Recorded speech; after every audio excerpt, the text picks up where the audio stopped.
नमस्कार, times of Swaraj में आप सबों का स्वागत है और मैं हूं संतोष सिंह। और आज हम टाइम्स ऑफ स्वराज में बात कर रहे हैं यूट्यूबर्स की उस शैली का, जिस शैली की वजह से पत्रकारिता को लेकर जो लोगों की समझ थी वो समझ बदल गई। जी हाँ, वो शैली मनीष कश्यप शैली आप उसको कह सकते हैं समझने के लिए, कि गाली का भाषा का इस्तेमाल करिए, जो एक नियम है उस नियम के विरुद्ध किसी अधिकारी के चैम्बर में घुस के रेते कर दीजिए, किसी को कुछ भी कह दीजिए। तो ये मनीष कश्यप की शैली है, जिस शैली के सहारे लोगों ने व्यूज पाया, काफ़ी पैसे भी लोग कमाए, आज भी लोग कमा रहे हैं। लेकिन अब इस तरीके की शैली से जुड़े पत्रकारों पर बिहार में भी बड़े स्तर पर कार्रवाई की प्रक्रिया शुरू हो गई है, क्योंकि हर ज़िले में इस तरह के एजेंसी खुल गई है। जो इकोनॉमिक ऑफेंस की जो साइबर एजेंसी थी सिर्फ पटना में थी, अब हर ज़िले में खुल गई है। तो अब ज़िले में मुकदमा दर्ज करना आसान हो गया है। और ऐसे यूट्यूबर्स जो खबरों के सहारे ऐसी मर्यादाओं का लक्ष्मण रेखा रोज़ाना पार करते रहे हैं, जिन्हें ये समझ में ही नहीं आता है कि ये पत्रकारिता नहीं है, या फिर इस तरीके से आप किसी को भी सार्वजनिक तौर पर जलील नहीं कर सकते हैं, गाली नहीं दे सकते हैं।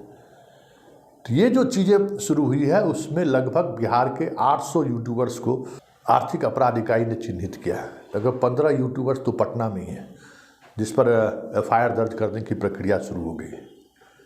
लेकिन बड़ा सवाल ये है कि जिस मनीष कश्यप ने इस शैली के सहारे लाखों रुपया कमाया, यूट्यूब भी उस तरीके की चीज़ों को प्रमोट किया क्योंकि उनको व्यूज चाहिए, उसके आधार पर उन्हें विज्ञापन भी मिलता रहा है। तो क्या सिर्फ मनीष कश्यप की शैली ही इस पत्रकारिता के लिए जिम्मेवार है, या फिर जिस प्लेटफॉर्म पर इस तरह की खबरें चलते हैं वो भी जिम्मेवार है? सवाल यही है। और इन सवालों के बीच बात हम मनीष कश्यप की करें अगर, तो 10 और 11 जुलाई को बिहार के बेतिया और पटना के कोर्ट में उन्हें सदैव उपस्थित करने का आदेश मदुरई कोर्ट के सुप्रिटेंडेंट, मदुरई जेल के सुप्रिटेंडेंट को भेजा गया है। वैसे उम्मीद कम है, क्योंकि जो प्रक्रिया है सुरक्षा को लेकर, जो प्रक्रिया है वो प्रक्रिया इतनी लंबी होती हैं कि उस प्रक्रिया को पालन करने में तारीख का वक्त गुजर जाता है। और तमिलनाडु पुलिस चाहती भी नहीं है कि बिहार फिर से आए और बिहार के मामले में इसको रिमांड पर लेकर फिर इन्हें तमिलनाडु ले जाने में समस्या खड़ी हो जाए। ये भी इस पक्ष में भी तमिलनाडु पुलिस और वहाँ की जो जुडिशियरी को, जो सरकार की तरफ से जिस तरीके से चीज़ों को देखा जाता है, मतलब पीपी स्तर पर जो काम करते हैं, वो भी नहीं चाहते हैं कि इस तरीके की प्रक्रिया को फॉलो किया जाए, क्योंकि बिहार और तमिलनाडु में कई मामले इनके खिलाफ चल रहे हैं। और सिर्फ लाना और ले जाने की बात अगर रहे तो महीनों पुलिस को इसी समस्याओं को लेकर बिहार और तमिलनाडु करना पड़ेगा। हालांकि सुप्रीम कोर्ट में इस मामले में मनीष कश्यप को राहत मिलनी चाहिए थी, लेकिन नहीं मिली, क्योंकि जिस तरीके से मनीष कश्यप मामले को लेकर एक अलग माहौल बनाने की कोशिश हुई सुप्रीम कोर्ट में भी, उसका खामियाजा इनको भुगतना पड़ा। अब राष्ट्रीय सुरक्षा कानून के तहत इन्हें 1 साल तो जेल में रहना ही रहना है। उसके बाद फिर बेल की प्रक्रिया शुरू होगी। एक साथ चाहते हैं कि बिहार में भी जितने मामले हैं उसमें कम से कम बेल ले ले, और बेल लेने के लिए उनको सदैव उपस्थित होना पड़ेगा।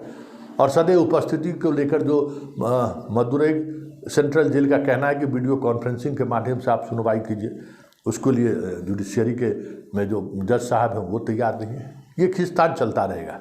लेकिन ज़रा समझिए कि मनीष कश्यप जैसे लोग, जिसके लिए एक पार्टी विशेष के भी लोग और एक संगठन विशेष के भी लोग लगातार उनको जेल से बाहर लाने में लगे हुए प्रयत्नशील हैं। सुप्रीम कोर्ट में जब सुनवाई थी तो 15 सुप्रीम कोर्ट के सीनियर वकील उस सुनवाई में मौजूद थे। मतलब 2 करोड़ रुपया, जो एक गणना लोगों ने किया कि लगभग एक दिन की सुनवाई में उस दिन 2 करोड़ रुपये खर्च हुए थे।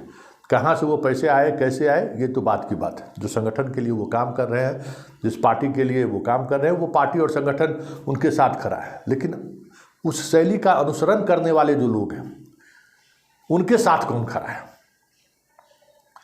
और वो ऐसे लोग जब पुलिस के रडार पर आ रहे हैं तो उनके परिवार, हालांकि मनीष कश्यप के परिवार का भी बुरा हाल है, माँ, पिताजी, भाई सब लोग तबाह हैं।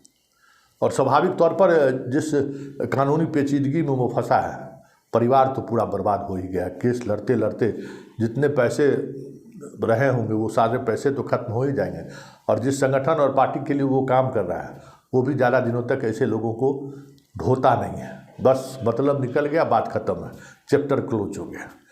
लेकिन जो नई पीढ़ी इस शैली को अपना रहे हैं, जिस पर पुलिस अब कार्रवाई करने जा रही है, उन्हें सोचना होगा कि मर्यादाओं के अंदर भी पत्रकारिता हो सकती है। बिना गाली गलौज किए हुए भी पत्रकारिता आप कर सकते हैं। बिना गाली गलौज किए हुए भी सरकार को आप आईना दिखा सकते हैं। बिना गाली गलौज अशिष्ट भाषा का इस्तेमाल किए हुए आप सरकार के खिलाफ ऐसी खबरें चला सकते हैं जो सरकार को न निगलते बन सकता है न उगलते बन सकता है। आप सरकार को घेर सकते हैं। ये ताकत है, लेकिन इसके लिए आपको मीडिया की समझ होनी चाहिए। आपको पेशेंस होना आपके अंदर होना चाहिए। खबरों को लेकर उत्साहित ना हो, ये समझदारी होनी चाहिए। एविडेंस पे ज़्यादा ध्यान रखिए कि हम कोई खबर कर रहे हैं तो उसका साक्ष्य हमारे पास है कि नहीं। बहुत सारी ऐसी चीज़ें हैं कि उन चीज़ों के साथ अगर आप पत्रकारिता करेंगे तो सरकार को भी और प्रशासन के लोगों को भी थोड़ा मुश्किल होगा आपको जेल भेजना या आप पर मुकदमा दर्ज करना। लेकिन अगर चाह ले तो फिर कुछ भी हो सकता है। फिर भी अपनी तरफ से सावधानी जरूर बरतना चाहिए। चलिए आगे आगे होता है क्या देखिए, लेकिन इतना तय है कि मनीष कश्यप जैसे लोगों ने यूट्यूब पर जो एक नई शैली का इजाद किया है, उस शैली ने बिहार जैसे हिंदी पट्टी के राज्य, तमाम हिंदी पट्टी राज्य में एक अलग तरीके का आतंकी समूह खड़ा कर दिया। भाषाई आतंकी कर सकते हैं उनको, जो पैसा कमाने के लिए किसी भी हद तक जाने को तैयार है। दो लड़की को खड़ा करा देगा, कहेगा दोनों मोहब्बत करा, दोनों शादी कर रहा है, दोनों गे है, मतलब व्यूज आना चाहिए। तो ये जो व्यूज का जो सनक है, ये सनक तो यहाँ टीआरपी से भी बड़ी सनक है, और इस सनक की वजह से ये सारी चीज़ें हो रही हैं। अब इसको कैसे कंट्रोल करती है पुलिस, ये देखने वाली बात होगी। लेकिन इतना तय है, जो चीज़ें चल रही हैं, आने वाले समय में जितने यूट्यूबर्स माइक लेकर घूम रहे हैं, कब कहाँ वो सलाखों के अंदर चले जाए कहना मुश्किल है। क्योंकि सरकार अब कुछ इसी नज़रिए से काम करना शुरू कर दी है, और पब्लिक गलत बातों को ज़्यादा देखना पसंद करती है। लेकिन ऐसे पब्लिक का आप मोरल सपोर्ट नहीं ले सकते जब आप संकट में रहेंगे। तो मनीष कश्यप को लेकर बड़ी बड़ी बातें कही गई कि लोग पैदल पहुंच गए।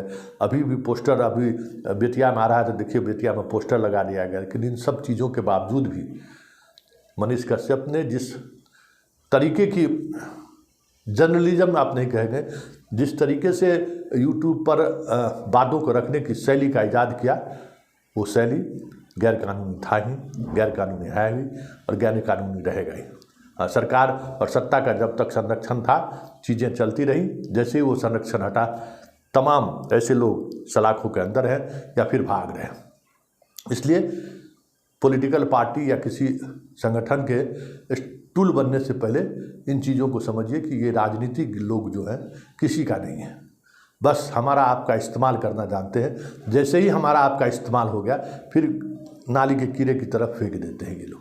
इसलिए सावधान रहिए। देखिए अब आगे आगे होता है क्या, हमारी भी नज़र है, हम भी उस पर नज़र बनाए हुए हैं कि मनीष कश्यप के सहारे बिहार के यूट्यूबर्स पर किस तरीके की कार्रवाई सरकार कर रही है। सबकी नज़र है, मेरी भी नज़र है।